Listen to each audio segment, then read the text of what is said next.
मुसळधार पावसामुळे काढणीला आलेल्या सोयाबीनच्या शेंगांना कोंब फुटलेत, त्यामुळे सोयाबीनची गुणवत्ता घसरण्याची शक्यता आहे.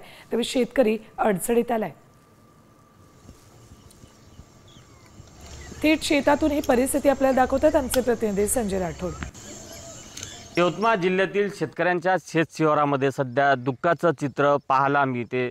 सतत कोसळलेल्या पावसामुळे सोयाबीनला कोंब फुटलेले आहे. त्यामुळे शेतकरी वर्ग सध्या हवालदिल झालेला आहे.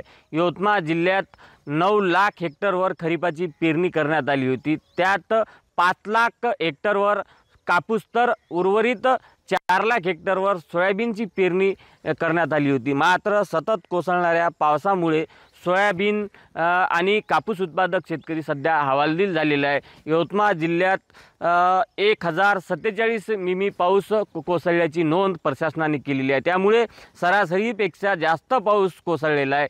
शेतकरी यंदा कधी न हो एवढा अडचणीत आलेला आहे.